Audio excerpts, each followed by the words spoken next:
I met a group of sacristans, and they also considered Kalungsod as their patron, because Kalungsod, as an assistant of Padre Diego, used to carry the maskit. Kung saan nagmimisa si Padre Diego, kasama doon si Kalungsod. At alam nyo noon, yung pagmimisa ng mga pare, hindi pwedeng magmisa kung wala yung tinatawag na altar stone. Yung altar stone na yan, yung parang marble slab, kung saan ilalagay doon, kung saan magmimisa yung pare. Medyo mabigat yun. At kinakarga lahat yun ni Pedro Kalungsod as an assistant.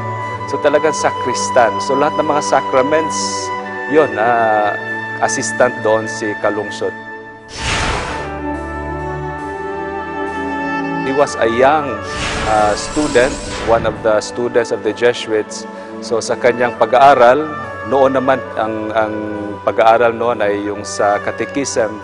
So masasabi natin na meron na siyang dedication doon sa pag-aaral ng ating pananampalataya. So pwede siya maging model sa mga karamihan nating mga estudyante. Pwede rin siyang gawin nating inspiration for catechist. Kasi yung unang-una nga ay sumama siya kay Padre Diego bilang katekista. No? Natuto rin si Pedro Kalungsod ng Chamorro, the local language of the Marianas.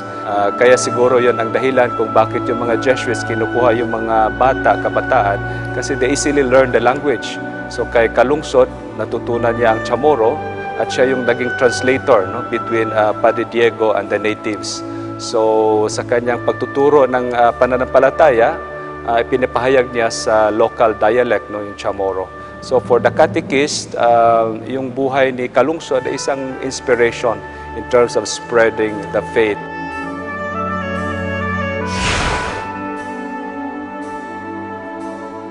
Sinasabi rin na siya rin ay inspiration ng mga migrants. Totoo po yun kasi I was in Rome for 11 years, and in Rome I was involved in this organization. It's called Pundok ni Pedro Kalungsod. In Rome, this is an organization of mostly Visayan migrants, and they consider Kalungsod as an inspiration, as a model, because Kalungsod left the Philippines. No? He served the Marianas Islands for 4 years. He was away from home. He was a dedicated servant for 4 years abroad, helping the missionaries. So sinasabi din ng mga migrants na pwede rin siyang gawing inspiration for the Filipino migrants. So yung buhay niya pwede nating isummarize as a life of memory na talagang pinapaalala sa atin yung kanyang pagtataya at yung kanyang message, the message of the faith, and then yung mission, the life of commitment outside the country.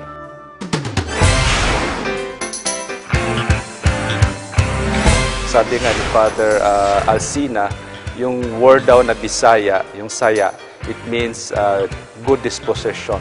At yun yung quality ni Pedro Kalungsod. He was a boy, he was a young man with very good disposition. Very available sa kung ano man ang hinihingi sa kanyang tulong ng mga missionaries. Sinabi doon sa isang document that he died as a good soldier of Christ. No? Because he did not run away, no? He protected the priest. Yon. Tapos may isang document nagsabi din sa kanya na the precursor of Padre Diego to heaven. Kasi una siyang namatay kay Padre Diego. So even in death, Pedro Kalungsod kind of prepared, no, the way for Padre Diego. So it's a very inspiring life, no, for the young, no, for Filipinos.